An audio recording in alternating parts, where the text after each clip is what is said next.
She called my dam inspections a jobs program for old engineers. FERC pulled the operating license within a week, but I'm getting ahead of myself. Tuesday afternoon, Preston Hayes' office, except it wasn't really an office. 3 months ago, it was the conference room next to mine.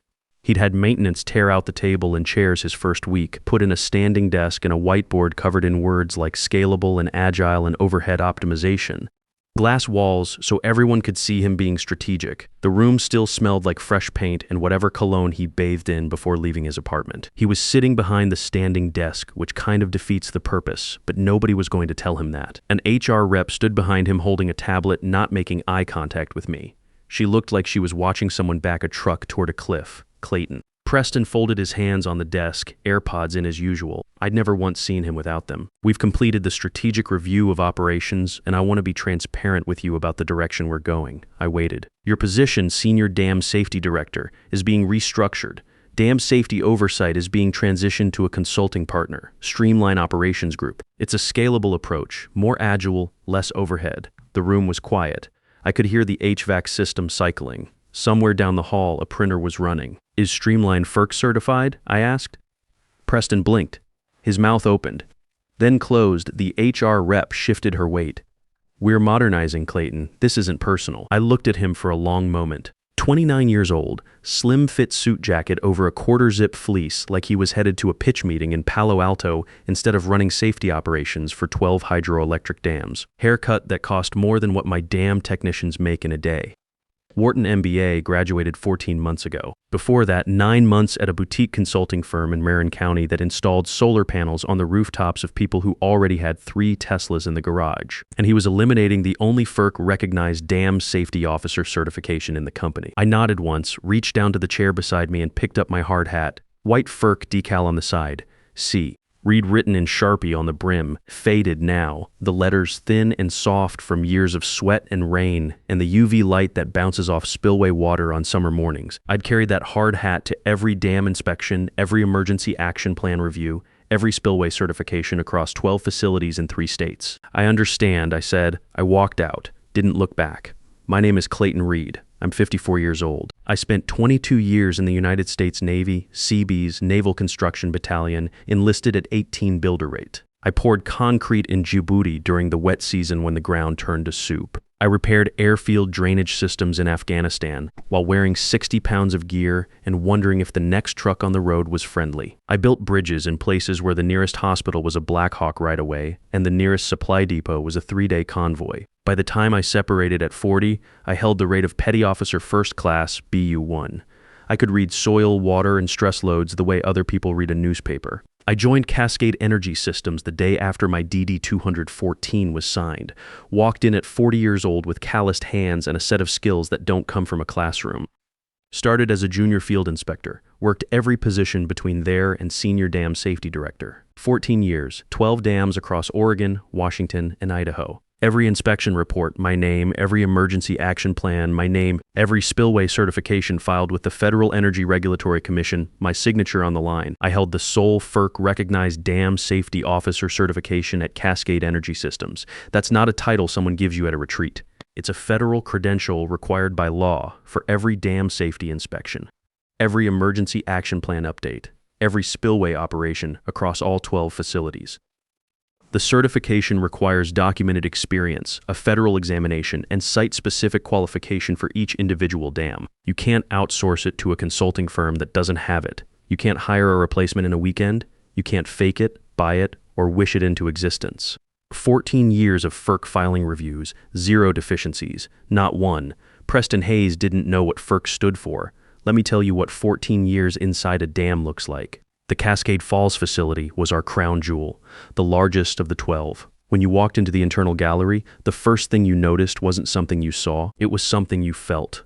A deep hum, low and constant, that started in your sternum and settled into your teeth. The turbines, 200 tons of spinning steel, converting the weight of a river into electricity for 600,000 homes, the sound never stopped. It was there when I arrived at 6 a.m. and there when I left after dark. The tunnels inside the dam structure smelled like river water and old concrete and rust inhibitor, a metallic sweetness that coated the back of your throat. Cold, always cold inside a dam, even in August, even when it was 92 degrees on the surface, you wore layers. You carried a flashlight even though there were overheads because the overheads were original 1960s fixtures and they flickered when the turbine load shifted. I knew which expansion joints at Cascade Falls needed watching every spring when snow melt increased the hydrostatic load. I knew which intake gates at the Pine Ridge Dam in Idaho ran hot in August and needed manual cooling. I knew that the emergency spillway channel at Lost Creek hadn't been cleared since 1998 because I was the one who cleared it in 2003, waist deep in debris with 2 technicians and a chainsaw, writing up the maintenance report by flashlight in the back of my truck while the mist off the spillway soaked through my jacket. I walked every inch of those structures every year for 14 years. And here's what it cost me. My son Jason is 29. He's an environmental engineer at Pacific Environmental Solutions in Portland. He's smart, methodical, got his degree from Oregon State and earned it. Logging hours in the field while I was already 200 miles away, checking spillway tolerances before a storm system rolled in. His sophomore year, he called me from a job site, excited about some water quality project he was working on. I was at the Pine Ridge Dam. Emergency spillway inspection. Flash flood warning. I told him I'd call him back. Never did. That was 4 years ago. Linda, my wife, works as a school nurse at a middle school in Troutdale. The woman who moved twice for the Navy and once more when Cascade reassigned me to the regional office and never once complained where it counted. Linda, who kept the house together through Djibouti and Afghanistan and dam inspections that bled into weekends and holidays in the evening of our anniversary, 3 years running. She never asked me to quit. She just kept the porch light on and made sure Jason knew his father loved him, even when his truck wasn't in the driveway. And Cascade Energy Systems, a $1.1 billion utility generating 28% of the region's renewable energy, decided that the man who kept all 12 of their dams in federal compliance for 14 years was overhead to be optimized. Preston Hayes arrived at Cascade 3 months before he fired me. Nephew of CEO Barbara Hayes, Wharton MBA. His entire career in energy consisted of 9 months at a boutique consulting firm in Marin County that put solar panels on rich people's houses.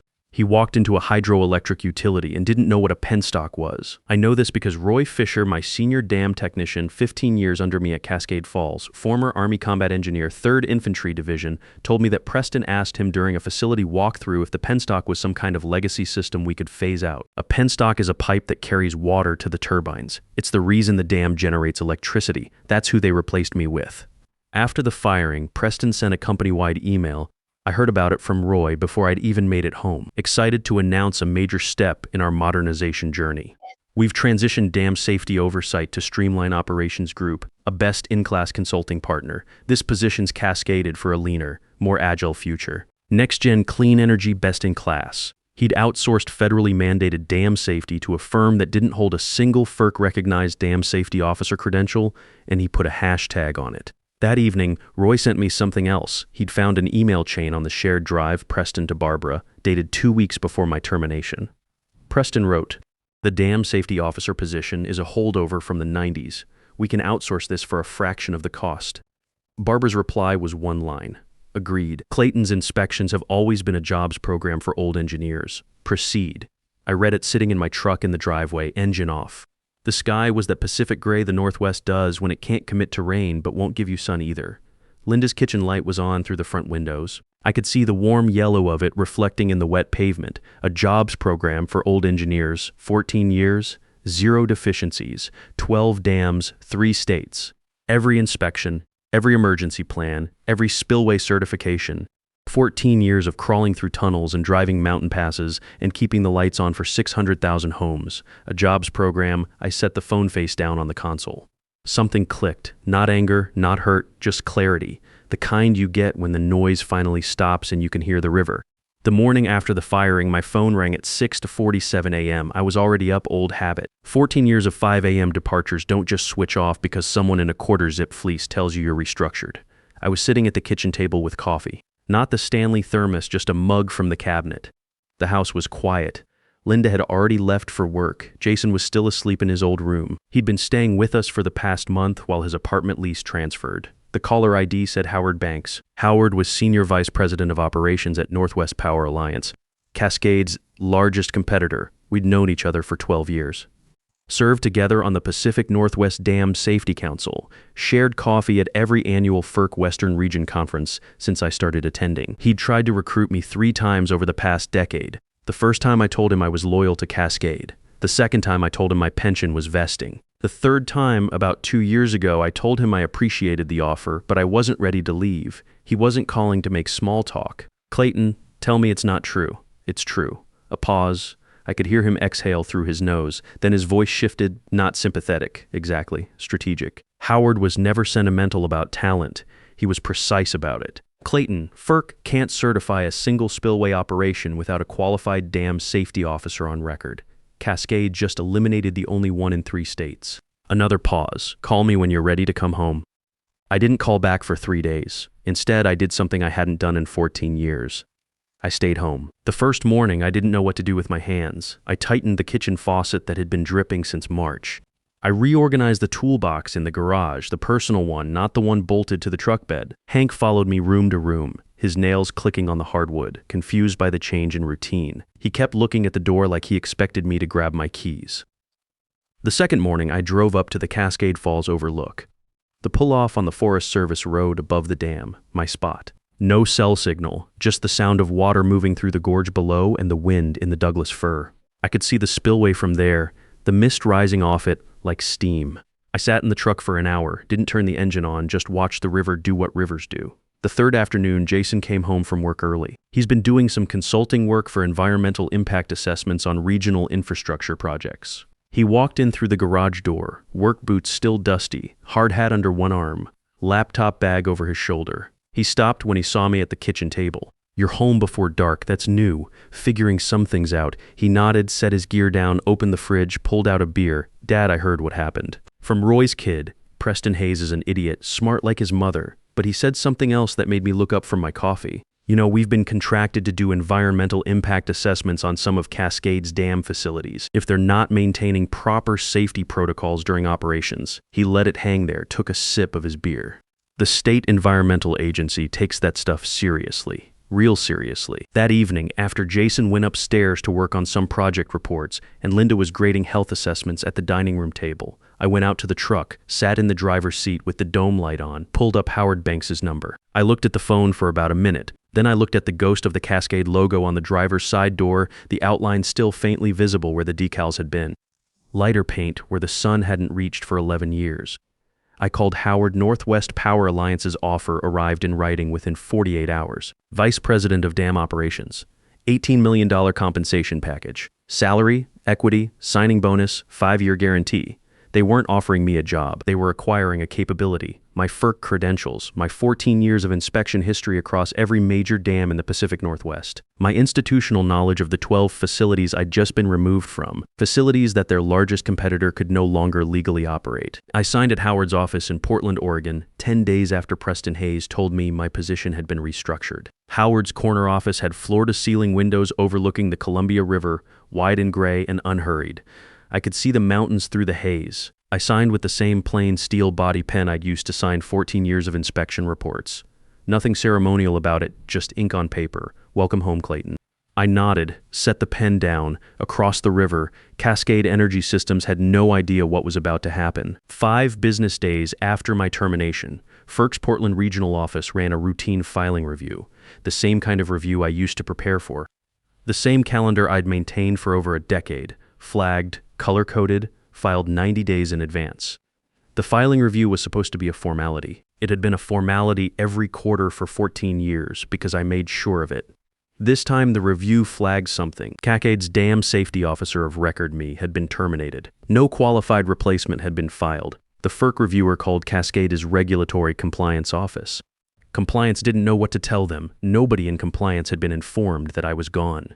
They transferred the call to Preston Hayes' office. Preston didn't take the call. He was in a meeting about rebranding the company website. The call bounced to Patricia Ward, Cascade's general counsel. Patricia was sharp, 52 years old, had been with Cascade for 18 years, and understood regulatory exposure the way I understood expansion joints. She didn't panic easily. She pulled the Streamline Operations outsourcing contract that Preston had signed. She read it once, then she read it again, slower. Then she picked up the FERC notification letter that had arrived by certified mail that morning, the one that had been sitting in Preston's inbox, unopened, while he picked fonts for the new website. Patricia walked into Barbara Hayes' office. Preston was there, sitting in one of the leather chairs, legs crossed, AirPods in, scrolling his phone. Barbara was behind her desk. Patricia held up the outsourcing contract in one hand and the FERC letter in the other.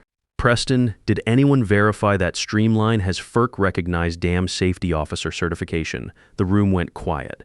Preston looked up from his phone, blinked, silence, because FERC just called, and they don't. Barbara Hayes' face didn't move at first, then it did. A slow drain of color that started at her jawline and worked up. The kind of change you only see when someone realizes the mistake isn't fixable. Patricia set both documents on Barbara's desk. Her voice was steady. Her hands were not. We have 12 operating dams without a qualified dam safety officer of record. As of this morning, we are in federal non-compliance. FERC can suspend our operating licenses pending recertification, and recertification requires a qualified dam safety officer, which we no longer employ. Preston pulled one AirPod out, so we hire one. Patricia looked at him the way you look at someone who asks why the dam needs water. There are 6 people in the western United States with this qualification. 3 work for competitors. 1 is retired. 1 works for the federal government and can't take private employment. She paused. The 6th is Clayton Reed, who you fired 11 days ago, 7 days after my termination.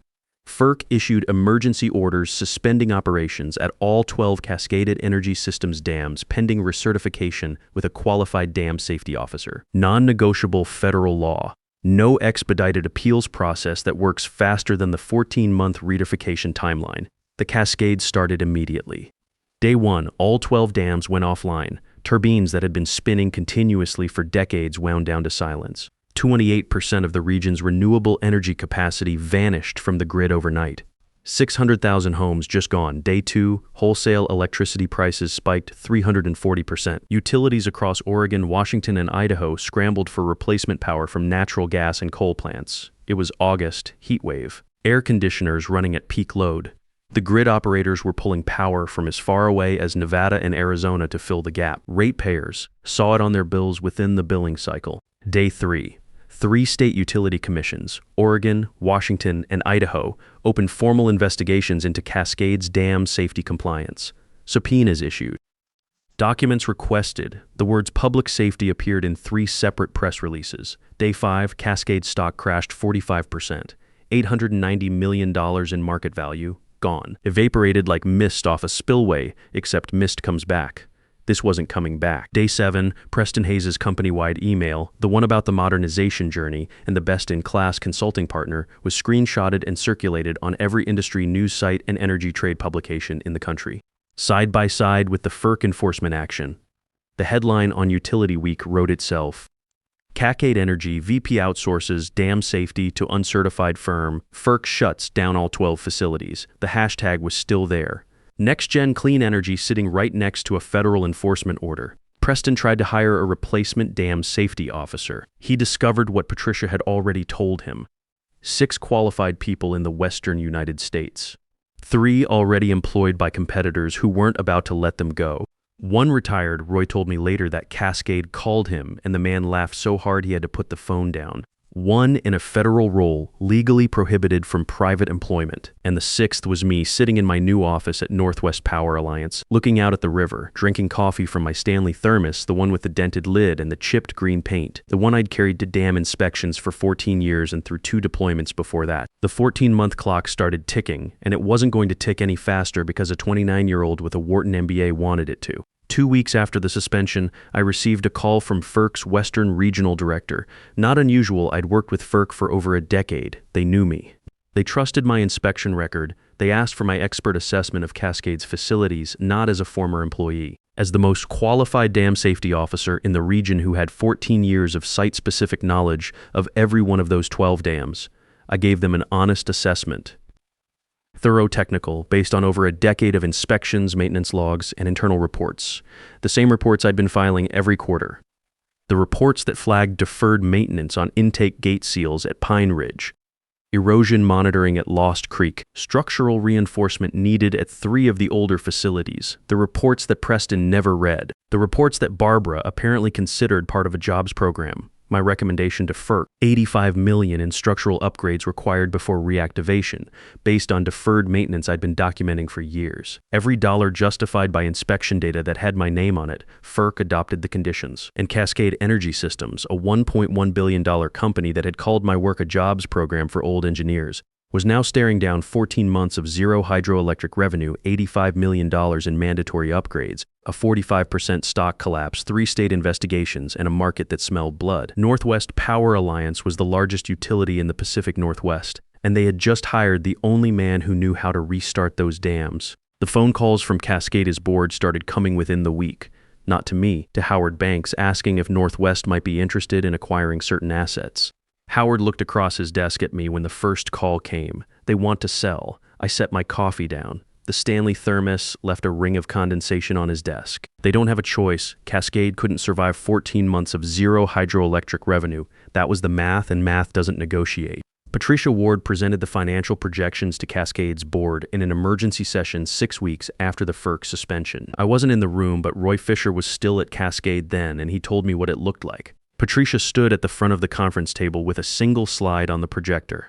No graphics, no charts, just numbers. 12 dams offline. Them megawatt hours generated, revenue from hydroelectric operations, which accounted for 68% of Cascade's total, was a flat line. Debt service on the dam infrastructure continued regardless. The $85 million in structural upgrades mandated by FERC before any reactivation made the restart timeline not just long, but economically devastating. The 3 state utility commissions, Oregon, Washington, Idaho, were threatening to revoke operating agreements entirely if compliance wasn't restored within their own timelines, which were shorter than FERC's. Cascade's stock was still falling. Institutional investors were exiting positions. The bond rating agencies had the company on review for downgrade. Patricia's summary was one sentence: we cannot service our debt without dam revenue, and we cannot generate dam revenue without a dam safety officer we don't have. Barbara Hayes sat at the head of the table. She was 61 years old. She'd built Cascade Energy Systems into a $1 billion utility over 25 years. She wasn't stupid. She'd made one mistake, a blind spot the size of a dam for family, and it had cracked the foundation of everything she'd built. She fired Preston that afternoon in her office. Not the glass-walled room he'd built for himself out of a conference room. Her office, the one with the original Cascade logo on the wall and the framed photo of the Cascade Falls groundbreaking ceremony from 1996. Roy said she didn't give a speech. She said, "You're done. Get out." Preston argued. Said this wasn't fair. Said the consulting firm had assured him they could handle it. Said he was going to call his mother. Barbara looked at him the way Patricia had looked at him 3 weeks earlier. The way you look at someone who asks why the dam needs water, your mother is why we're in this mess. I should have said no. Preston's security badge was deactivated before he reached the elevator. His Tesla was still plugged into the employee EV station he'd had installed his first week. Security had to ask him to unplug it before he left the garage, but firing Preston didn't fix anything. It was like pulling the match out of a building that was already burning. The dams were still dark. FERC didn't care about personnel changes. FERC cared about compliance. A qualified dam safety officer of record, site-specific recertification for all 12 facilities, and $85 million in structural upgrades completed and verified before a single turbine could spin again. The 14-month clock kept ticking. Cascade's board began entertaining acquisition offers. They didn't have leverage, and everyone in the industry knew it. A utility with suspended operating licenses, hemorrhaging cash under investigation by 3 state commissions, with no qualified dam safety officer, and no realistic path to getting one before the money ran out. That's not a negotiating position. That's a fire sale. Northwest Power Alliance made an offer for 8 of Cascade's 12 dams, the 8 largest facilities, including Cascade Falls. The offer was at a 71% discount to assessed value. Cascade's board voted to accept, unanimous, not because they wanted to, because the alternative was bankruptcy. And bankruptcy would mean all 12 dams going to auction where they'd sell for even less. The signing took place at Northwest Power Alliance headquarters in Portland. 4th floor, corner conference room, floor-to-ceiling windows looking out at the Columbia River, wide and gray and patient.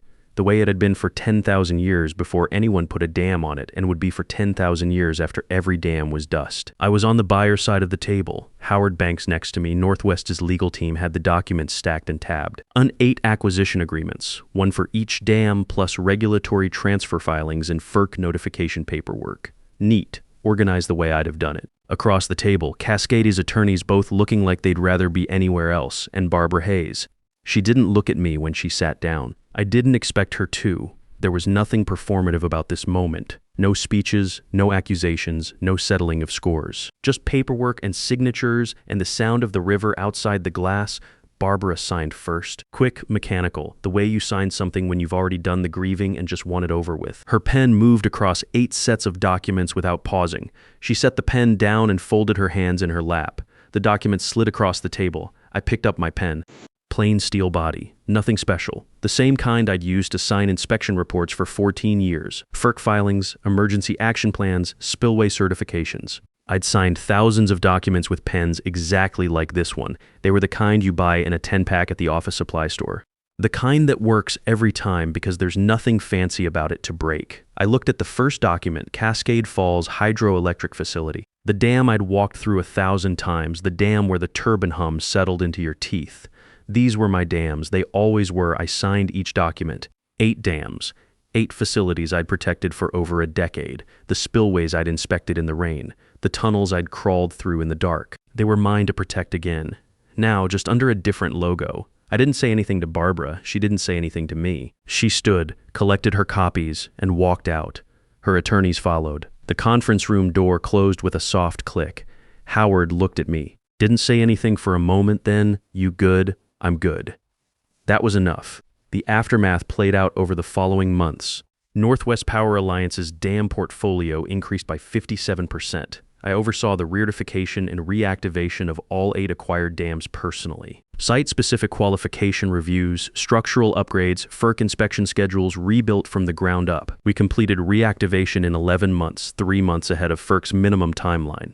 0 deficiencies. Cascade retained 4 dams, but couldn't operate them until reartification was complete with a new dam safety officer. That process took the full 14 months and cost them the $85 million in structural upgrades. By the time their remaining dams came back online, they'd lost market share they would never recover. Preston Hayes' name appeared in the FERC enforcement record as the executive who outsourced federally mandated dam safety oversight to an uncertified vendor. The record is permanent. It's public. It will come up in every background check, every job application, every Google search for the rest of his career. His Wharton MBA couldn't buy his way out of a federal regulatory file.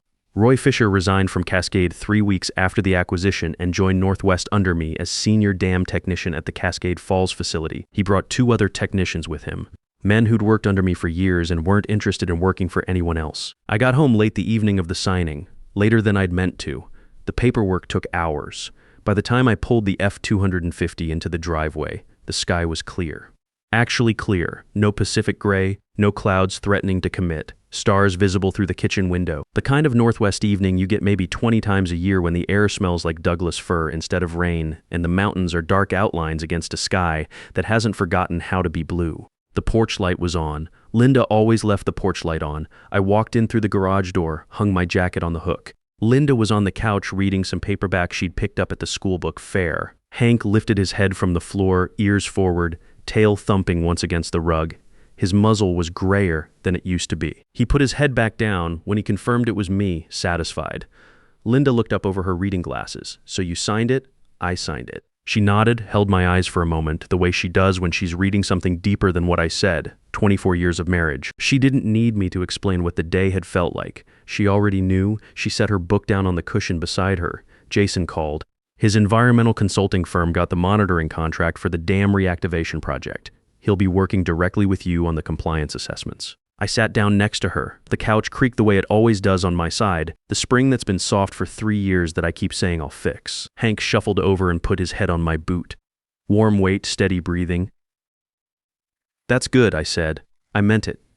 For the first time in 14 years, nothing was going to stop me from being where I needed to be. No flash flood warnings, no emergency spillway inspections, no 6-day work weeks and 2-lane highways into mountain passes while my family waited at home. My hands were still, first time in weeks, maybe months. I hadn't realized how much they'd been moving, adjusting, tightening, turning things over until they stopped. The house was quiet. Linda picked her book back up. Hank's breathing slowed through the kitchen window. Stars Barbara Hayes retired 8 months later. She didn't give a public statement. The board named an interim CEO and operations person, someone who'd actually run a dam before, too late to matter. 6 months after the acquisition, Jason and I were working together on the environmental compliance review for the Cascade Falls reactivation. He was explaining some new water quality monitoring protocols while we stood on the observation deck overlooking the spillway. The mist was catching the afternoon light, and for a moment I could see both the 29-year-old environmental engineer and the kid who used to ask me how the turbines worked. "Dad," he said, not looking away from his tablet, "I'm glad you're doing this. The infrastructure work, it matters." I adjusted my hard hat strap. Same white hard hat, same FERC decal, same faded C read written in Sharpie on the brim. "Yeah," I said, "it does." Funny thing about dams, nobody thinks about them until they stop holding the water back. Then everyone remembers who built them. If you've ever been told your years of experience were just overhead to be optimized, you know how this feels. The system doesn't always work the way it should, but sometimes, just sometimes, competence wins out over credentials, and the people who actually know how to do the work end up exactly where they belong. The infrastructure that keeps this country running was built by people who knew what they were doing, not by people who could talk about it in a conference room. And when push comes to shove, expertise still matters more than a business degree and a quarter-zip fleece.